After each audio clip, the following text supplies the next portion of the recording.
반야신경 공부는 이성과 직관만으로 내용을 이해하는 데만 관심을 두어서는 안 됩니다. 자신이 직접 체험해보겠다는 간절한 구도 정신이 필요합니다.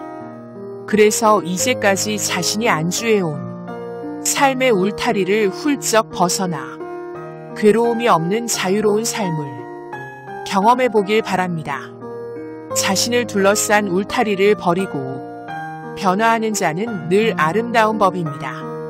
무엇이 우리를 이 괴로움과 속박에서 벗어나게 할 수 있을까요? 그것은 바로 깨달음입니다. 마치 깜깜한 방에서 어떤 물건을 찾느라고 헤매다가 불을 탁 켜면 방 안에 있는 것들이 한눈에 보이는 것과 같습니다.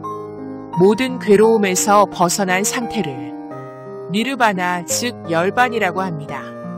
그리고 모든 속박에서 벗어난 상태를 해탈이라고 합니다. 수행하는 사람은 부처님께 귀의합니다. 스스로 깨달음을 얻었고 중생에게 깨달음의 가르침을 열어주었으니 그분을 찬탄하고 공경하며 귀의하는 것은 당연한 일입니다. 그리고 우리를 깨닫게 해주는 가르침인 담마, 법에 귀의합니다. 이 법을 만나지 못했으면 세상을 헤매고 괴로워하며 살았을 텐데 이 법을 만나 마치 물에 빠진 자가 구명의 밧줄을 잡은 것처럼 괴로움의 바다에서 빠져나오게 되었으니 이 법에 귀의하는 것이지요. 또한 부처님의 가르침을 듣고 깨달음을 수많은 수행자들에게 귀의합니다. 그분들이 있음으로 해서 나에게도 희망이 있기 때문입니다. 만약에 부처님의 가르침을 듣고도 깨달은 이가 없었다면 내가 깨달을 수 있다는 확신이 없을 겁니다. 부처님의 말씀을 듣고 깨달은 수행자들이 있기 때문에 나도 그분들처럼 될 수 있다는 희망이 생긴 것이요. 괴로움이 없는 자유로운 삶을 추구하는 수행자는 불법승 삼보에 귀의하고 개성의 사막을 닦아야 합니다. 첫째, 계를 지켜야 합니다. 말과 행위를 바르게 해야 합니다. 남을 해치지 않고 남에게 손에 끼치지 않으며 남을 괴롭히지 않고 말로도 남을 괴롭히지 않고 술을 먹고 취해서 남을 괴롭히지 않는 누가 봐도 훌륭한 인격자로 살아야 합니다. 이것이 바로 계를 지키는 것입니다. 마음을 고요히 해서 마음이 안정되고 평화로운 자가 되어야 합니다. 그러기 위해서는 선정을 닦아야 합니다. 그리고 마음의 어리석음에서 벗어나 밝은 지혜를 증득해야 합니다. 지혜가 밝아지면 어리석음에 빠지지 않아 괴로움에서 벗어날 수 있습니다. 이렇게 개성의 사막으로 열반과 해탈을 증득하는 것이 수행의 목표입니다. 우리가 반야신경 공부를 하는 것은 부처님의 가르침을 통해서 깨달음을 얻기 위해서입니다. 무엇보다 먼저 부처님의 가르침에 대한 믿음을 가져야 하고 이 가르침을 올바르게 이해해야 하며 이 가르침에 따라 그대로 실천해야 합니다. 이런 믿음과 이해, 실천을 통해서 나 자신의 깨달음을 증득해야 합니다. 아무리 믿고 아무리 이해하고 아무리 실천해도 궁극적으로 내가 체험을 못하면 나의 보배가 되지 않습니다. 누구나 자신의 삶이 괴롭지 않고 자유롭기를 원합니다. 모든 중생은 해탈과 열반을 원하고 있는 것입니다. 어리석음에서 벗어나는 깨달음을 얻어야 합니다. 이것이 우리가 부처님의 가르침에 따라 수행 정진하는 이유입니다. 수행 방식이 잘못된 경우가 많습니다. 목표를 제대로 잡지 못하고 있는 데다 목표를 달성하기 위한 방법도 본질에서 벗어나 있습니다. 그러다 보니 애는 애대로 쓰면서도 결과를 얻지 못합니다. 얼굴에 기쁨이 생기고 삶이 자유롭고 활동에서 힘이 있어야 합니다. 마음이 위축되지 않아야 합니다. 불교 공부를 하면서 부처님도 이렇게 말씀하셨네 하며 자기가 옳다는 생각이 확실해지면 그때부터는 부처님의 말씀을 내세워 자기 생각을 강하게 주장하기 시작합니다. 그러면 불교 공부를 하면 할수록 자기가 옳다는 생각이 더욱더 강고해집니다.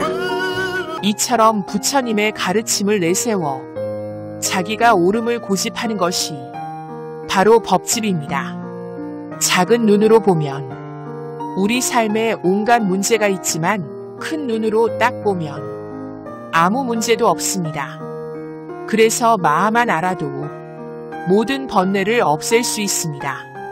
번뇌를 분석하고 절을 하고 참회를 해야만 수행을 하는 게 아니에요.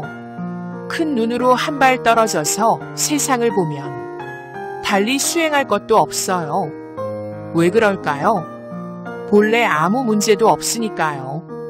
괜히 낮잠 잘 자다가 잠꼬대하는 것과 같은 게 번뇌예요. 잠을 깨면 본래부터 아무 문제도 없다는 것입니다. 괜히 나 혼자 온갖 번뇌를 일으켜 마치 큰일이라도 일어난 것처럼 난리법석을 피웠던 겁니다. 지금 내가 경험하는 세상이 수십 년 동안 똑똑히 지켜본 상대의 모습이 허상이라는 사실을 받아들이기는 쉽지 않습니다. 길 가는 사람 누구든 붙잡고 물어봐도 다 내가 옳고 상대가 잘못했다고 말할 겁니다. 하지만 바로 그런 때 내가 알고 있는 것들이 정말 실상인가를 돌아봐야 합니다. 내가 그토록 확신했던 것이 허상임을 알면 그 순간부터 인생이 완전히 달라집니다. 다른 사람이 안 간다고 해도 나는 꼭 가야겠다. 나라도 먼저 깨달음을 얻겠다는 발언이 수행자의 자세입니다. 그리고 우선 내가 깨달아 해탈하면 내 깨달음의 결과가 남을 이롭게 할 수 있습니다. 내가 먼저 깨달아 다른 사람들까지 다 이롭게 하는 것이 바로 자리이타입니다. 대승보살은 상대의 괴로움을 그의 입장에서 함께 아파합니다. 상대의 입장이 되면 그의 행동이 이해가 되고 그러면 내 속에 있던 미움과 원망이 사라집니다. 머릿속으로 생각해서 화를 없애는 게 아니라 그를 이해하고 받아들이는 순간에 있던 화가 그냥 없어져 버립니다. 내 욕구 때문이 아니라 진심으로 그를 이해하고 받아들이면 내 괴로움이 사라집니다. 이타행으로 하와 중생하면 내 깨달음을 이루는 상구보리가 저절로 이루어집니다. 상구보리와 하와 중생, 이 둘은 별개가 아닙니다. 실제로 이 두 길은 따로 있는 게 아니라 우리 삶 속에서 늘 함께 이루어집니다. 우리는 누구나 각자의 업식, 고정관념을 가지고 살아갑니다. 안경을 통해 세상을 보듯이 저마다 자기 업식을 통해 세상을 보고 판단하면서도 자기는 실상을 보고 있다고 착각합니다. 그러나 누구든지 끼고 있던 안경을 딱 한 번만 벗어보면 하얀색의 실상을 볼 수 있습니다. 안경을 벗으면 나를 알고 남도 알게 됩니다. 그것을 보고 관념의 벽을 무너뜨린다, 아상을 부순다, 아집을 버린다, 업식을 소멸한다, 한 생각 돌이킨다 등 여러 가지 표현을 씁니다. 모두 깨달음의 다른 표현이지요. 괴로움과 번뇌가 다 거기에서 생깁니다. 안경을 벗었을 때 비로소 실상을 볼 수 있고 괴로움에서 벗어날 수 있습니다. 내가 지금 어떤 어려움에 빠져 있더라도 부처님의 가르침에 의지해서 수행 정진하면 이 모든 괴로움에서 벗어나 부처님처럼 자유롭고 행복한 상태인 열반과 해탈을 얻을 수 있다는 믿음에서부터 출발해야 합니다. 그런 믿음으로 안욕따라 삼막 삼보리심을 바란 자, 즉 최상의 완전한 깨달음을 얻겠다고 마음을 낸 자를 보살이라고 합니다. 어떻게 하면 이 괴로움과 속박에서 벗어나 이 번뇌를 항복받을 수 있는지를 물었더니 일체 중생을 구제하겠다는 마음을 내라고 대답하셨습니다. 거기서 더 나아가 일체 중생을 다 구제에 마쳤다 하더라도 내가 중생을 구제했다는 이 생각마저도 없어야 해탈할 수 있다고 말씀하셨습니다. 어두운 영역의 중생과 밝은 영역의 부처 사이에 보디사트바가 있습니다. 보살이 부처가 되고자 부처의 영역으로 가까이 가면 어둠은 점점 줄어들고 밝음은 점점 커집니다. 그러나 밝음의 세계로 아무리 더 가까이 가더라도 만나지 못합니다. 중생의 어둠이 있는 한 그 어둠의 그림자가 비치기 때문입니다. 어떻게 하면 보디사트바가 부처가 될 수 있을까요? 보디사트바가 부처가 되려면 중생 세계로 나아가 중생들을 하나도 남김없이 구제해야 비로소 그는 부처가 됩니다. 보디사트바는 이러한 사상과 관점을 가지고 수행하는 사람입니다. 법장 비구는 48가지 원을 세웁니다. 신체 장애가 없는 세상, 여성 차별이 없는 세상, 전쟁이 없는 세상 등등 48가지 조건을 정하고 그 목표를 달성하기 위해서 세세생생, 닭업생내로 끊임없는 수행 정진을 합니다. 마침내 그 세계를 이루어내고 그는 곧 부처가 되었는데 그 세계가 바로 극락세계이고 그 부처님의 이름이 아미타불입니다. 지장보살은 지옥의 한 중생이라도 남아있는 한 나는 성불하지 않으리라라는 대원을 세우고 정진하는 분이기에 오늘도 지옥 중생을 구제하고 계십니다. 그러니 우리가 진심으로 지장보살의 원을 믿는다면 지옥에 갈 걱정 따위는 할 필요가 없습니다.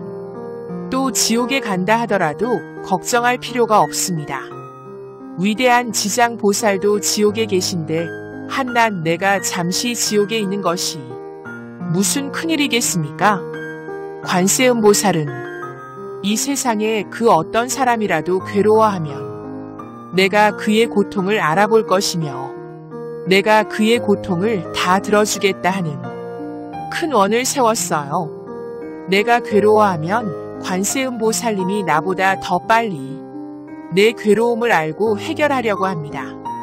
그러니 관세음보살님을 지극하게 믿는다면 자잘한 인생살이를 걱정할 일이 없습니다. 믿음이란 이치에 맞고 분명해야 굳건한 믿음이 됩니다. 우리의 삶이 시시때때로 흔들리는 것은 그런 믿음이 없기 때문입니다. 불자라면 자신에게 벌어지는 일들을 괴로워하거나 두려워하지만 말고 과거에 알게 모르게 지은 인연의 과보임을 받아들여야 합니다. 사랑을 받으려고 하지 말고 내가 먼저 사랑하는 마음을 내면 괴로움이 사라집니다. 도움을 받지 못해서 괴롭다면 도와주려는 마음을 내고 이해받지 못해서 괴로우면 이해하는 마음을 내보십시오. 상구보리 하와 중생은 위로 깨달음을 구하고 아래로 중생을 구제한다는 뜻입니다. 깨달음을 구하는 것과 중생을 구제하는 것은 수행의 양쪽 날개입니다. 어느 한쪽에 치우치거나 어느 한쪽을 외면하고서는 부처를 이룰 수 없습니다. 관세음보살을 부르는 뜻은 나도 관세음보살처럼 살겠다는 결심입니다. 부처가 될 수 있다는 믿음, 이 모든 고통을 관세음보살께서 보살펴줄 것이라는 믿음, 또 관세음보살처럼 남을 돕는 마음을 일으켜 나도 해탈하고 남도 해탈하게 하는 보살이 될 수 있다는 믿음으로 정진해야 합니다. 괴로움이 극한에 이르렀을 때도 악몽에서 깨듯 그 고통에서 벗어날 도리가 있으니 그것이 바로 깨달음입니다. 관자재보살은 반야바라밀다를 행하고 깨달음을 얻었기에 모든 괴로움에서 벗어났습니다. 보시바라밀은 배품을 통해 이 괴로움의 바다에서 벗어나는 수행법입니다. 그러나 단순히 베풀기만 한다고 보시바라미를 행한다고 할 수는 없습니다. 범부 중생은 베품 없이 얻으려고만 하고 현인은 더 많이 얻기 위해서 베풀며 성인은 베품의 대가를 바라는 마음이 없습니다. 성인은 본래 내 것이라 할 것이 없음을 알기 때문입니다. 보살의 경지인 성인은 베풀되 대가를 바라지 않습니다. 다만 베풀 뿐입니다. 보시바라미를 이루려면 조건 없이 베풀어야 합니다. 이것을 무주상보시라고 합니다. 바라는 마음은 나를 속박하는 올가미가 되어 점점 더 내 목을 조입니다. 내 목에 밧줄을 매서 상대가 끌고 다니도록 내주는 격입니다. 바라는 마음을 놓아버리는 것은 고삐를 풀어버리는 것과 같고 멍에를 풀어버리는 것과 같습니다. 그러면 세상 누구도 세상 그 무엇도 나의 행불행을 좌우할 수 없습니다. 괴로움과 속박에서 벗어나는 길이 거기에 있습니다.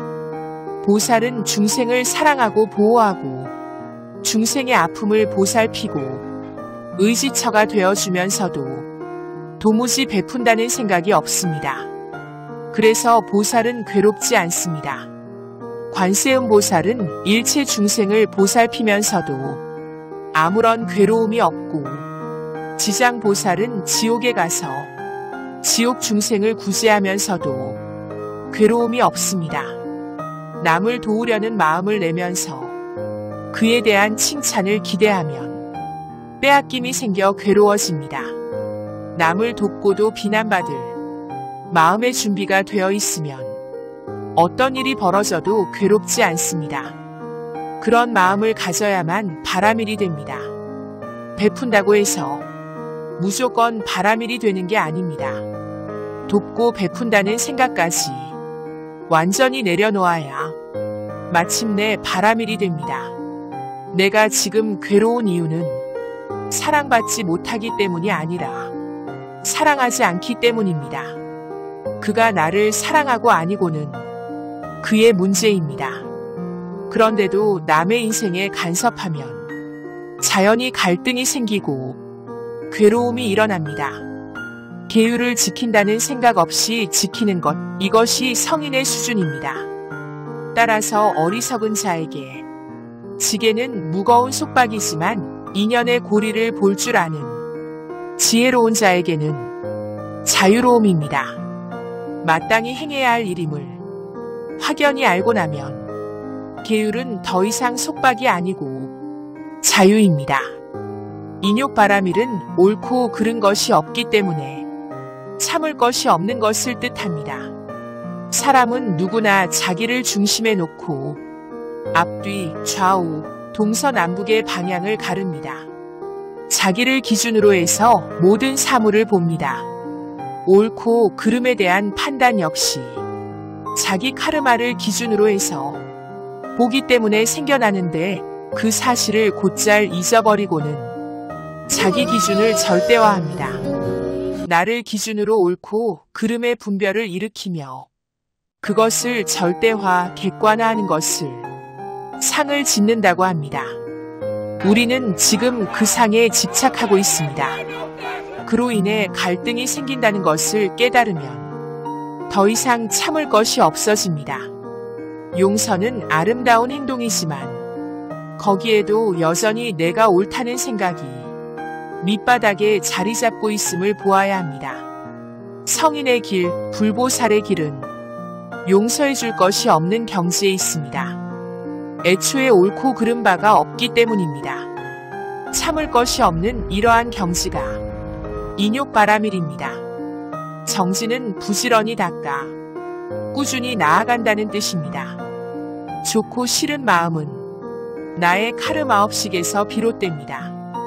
카르마에 따라 일어나는 좋고 싫은 분별을 탁 놓아버리면 하기 싫은데 하려고 애쓰는 게 아니라 그냥 할 뿐인 삶이 됩니다.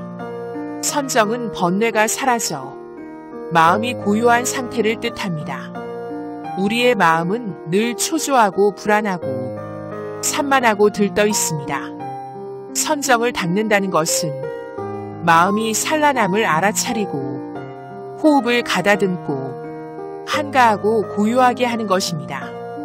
아무것도 바라는 마음 없는 보시만이 자기를 이롭게 한다는 깨달음이 있어야 보시바라밀이 됩니다. 지킨다는 생각이 없는, 지게바라밀, 참는다는 생각이 없는 인욕바라밀이 되기 위해서도 근본 이치에 대한 지혜가 있어야 합니다. 오온이 공하다는 것은 색수상행식이 다 공하여 일체가 텅 비어 실체가 없다는 뜻입니다. 또한 오온이 곧 일체이며 일체는 제법이니 세상 만법의 본질은 텅 빈 자리입니다. 천하만유는 이것이다라고 규정할 그 어떤 자아나 실체를 갖고 있지 않습니다.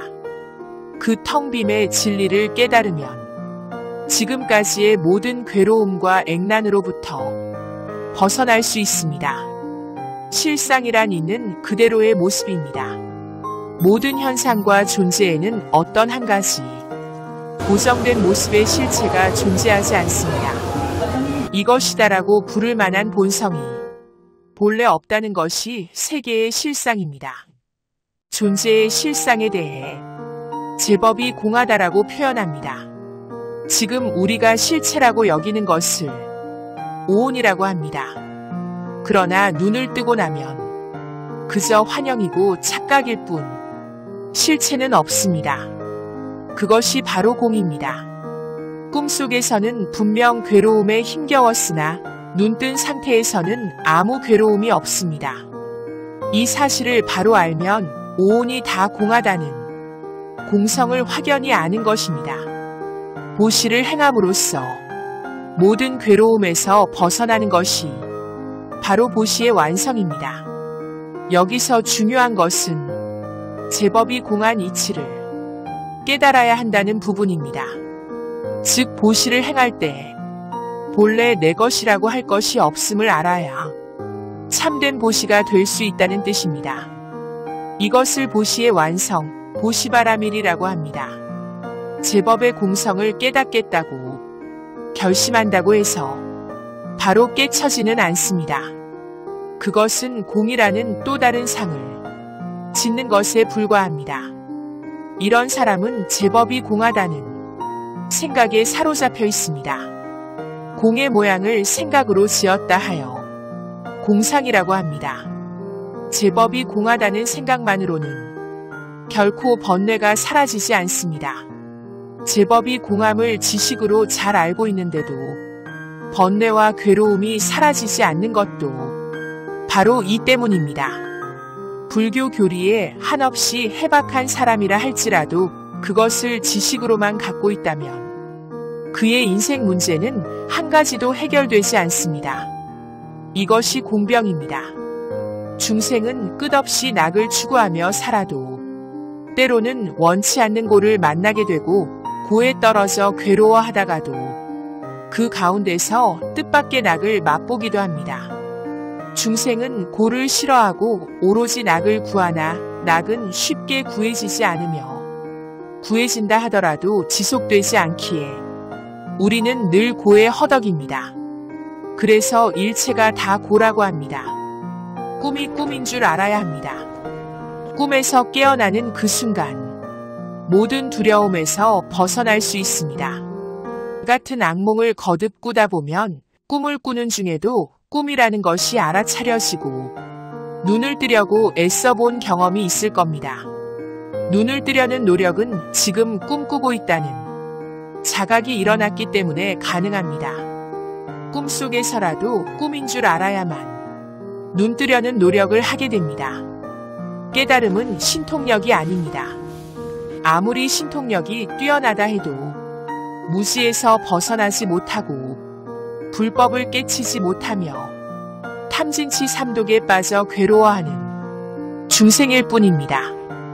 깨달음의 기준은 신통력에 있지 않나 나이에 있지. 무명을 깨쳐서 괴로움이 사라져 열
옳고 그름, 맞고 틀림, 깨끗하고 더러움은 다 내 마음이 짓는 바이니 존재 자체에 그런 실체가 있는 것은 아닙니다.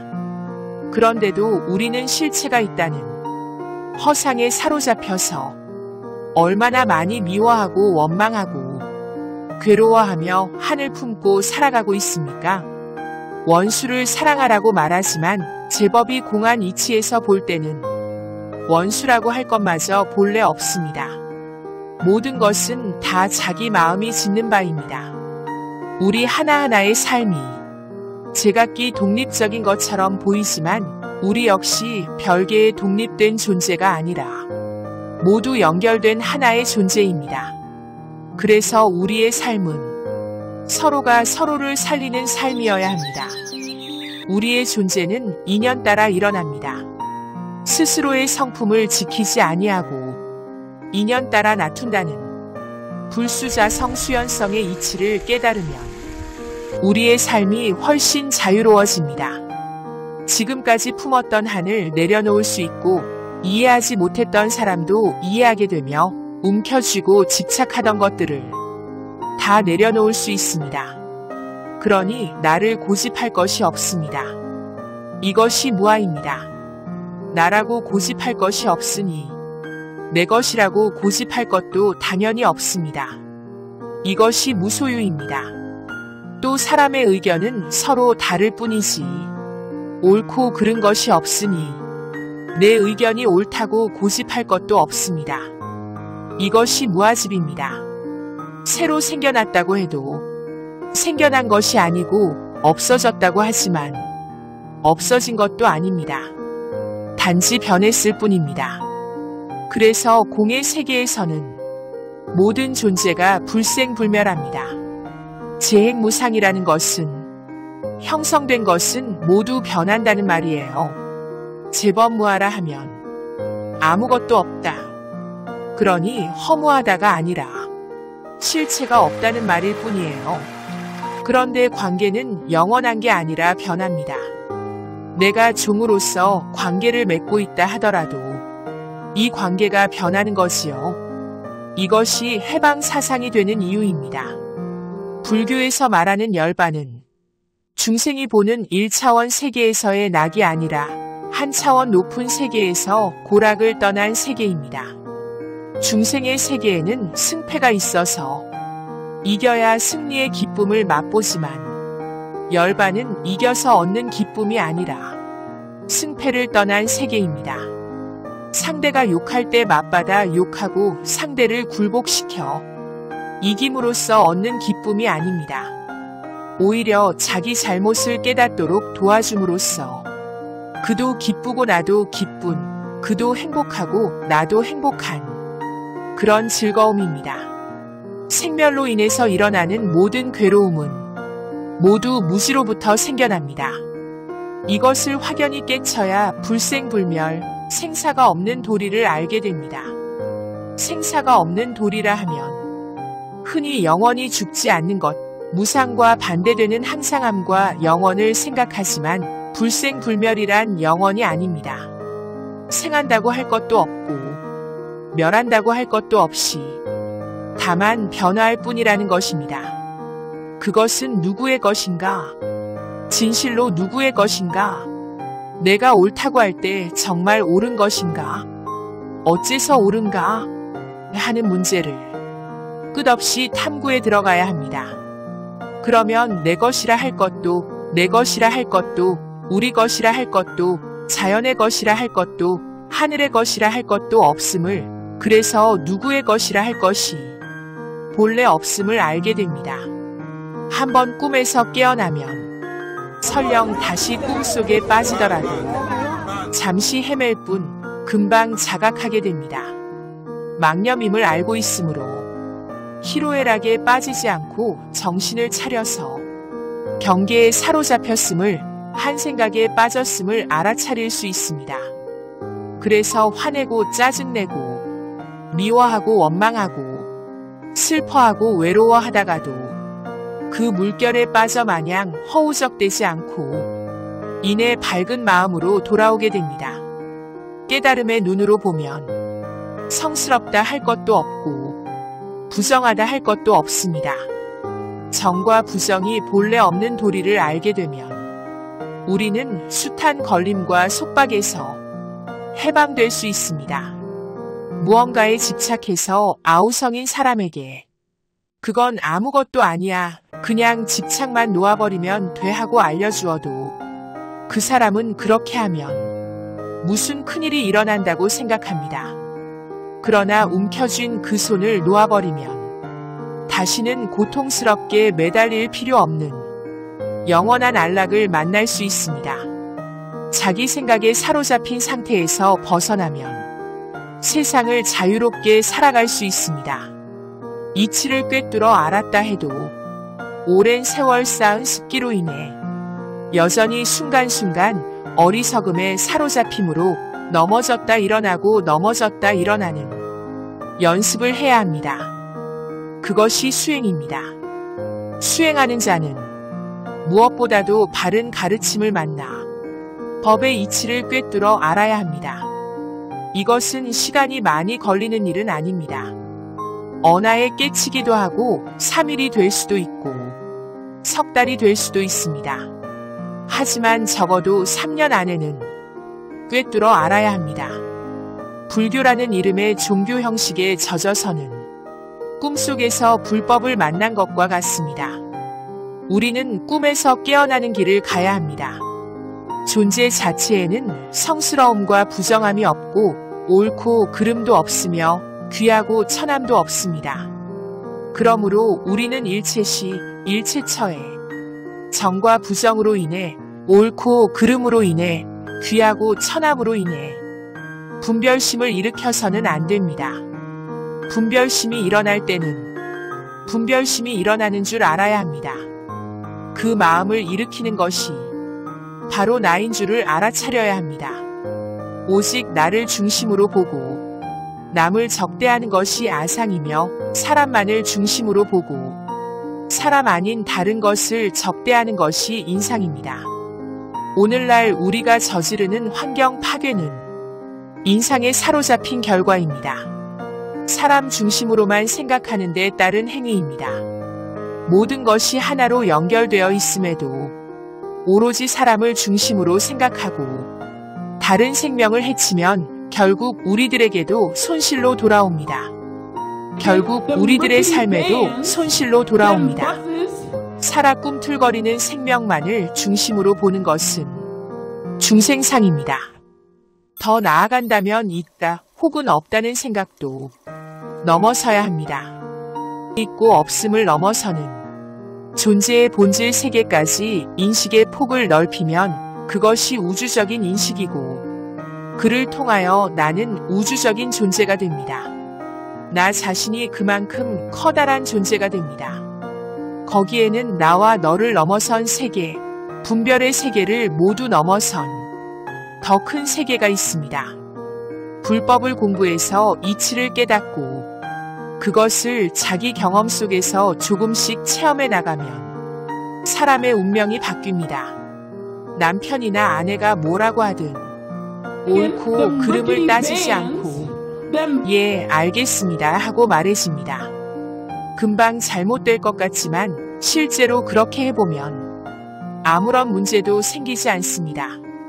내가 옳다는 생각을 움켜쥐고 있을 때는 그렇게 말하면 큰일 나는 줄 아는데 그 생각을 내려놓으면 괴로움이 없이 살아갈 수 있습니다.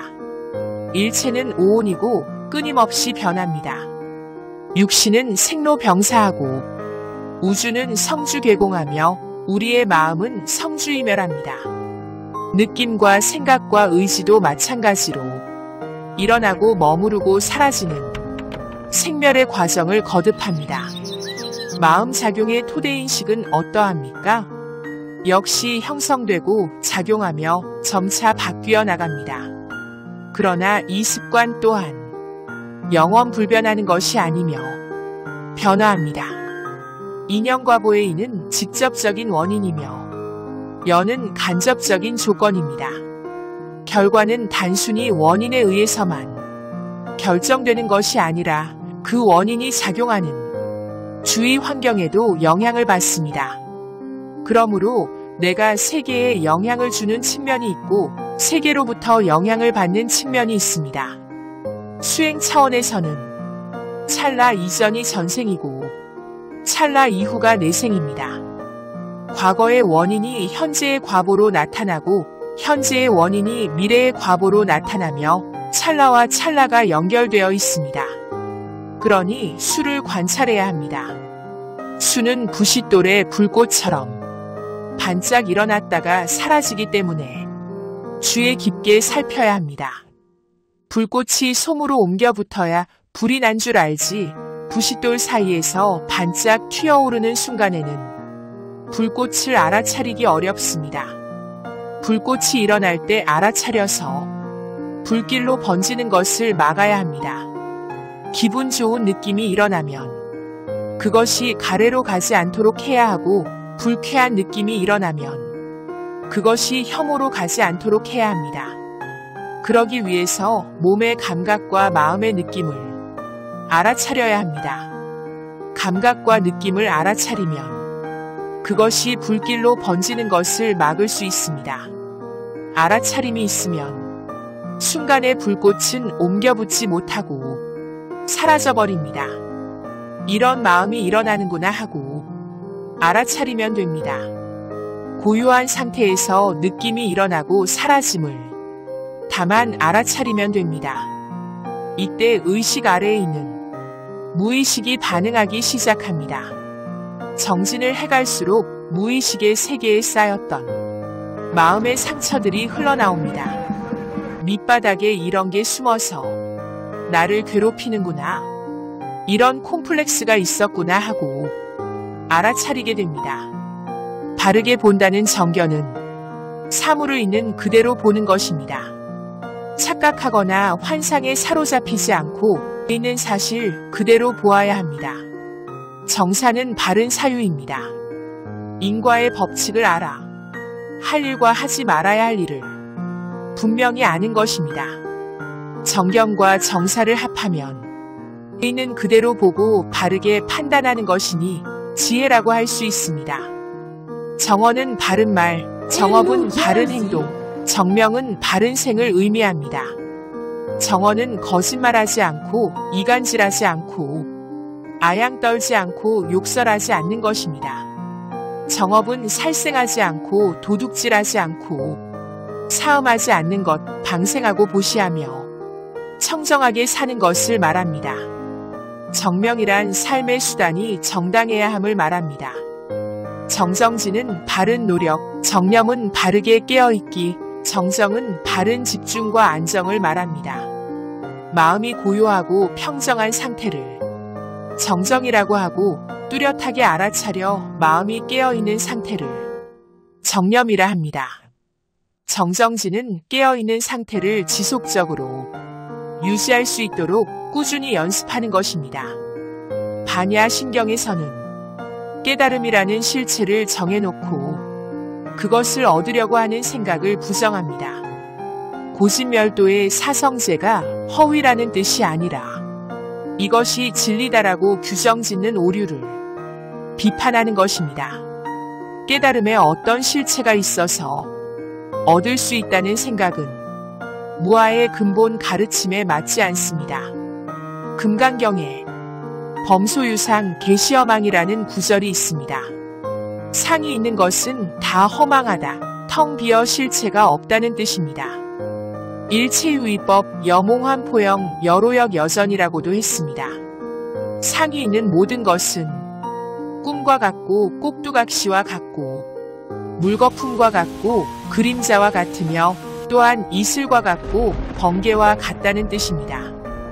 부지런히 수행하는데도 오히려 더 괴롭다면 수행이라는 또 다른 상을 움켜쥐고 있기 때문입니다.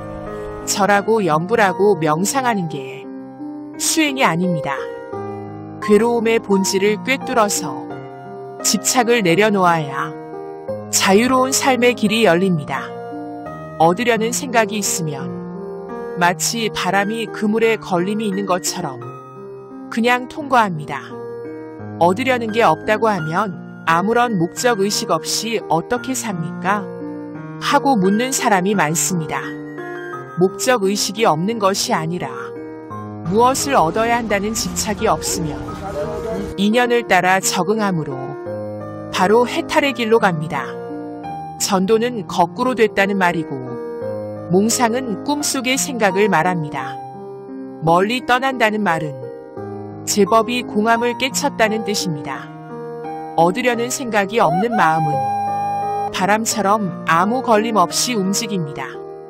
환상에서 벗어난 그 자리, 전도 몽상에서 벗어난 그 자리가 깨달음입니다.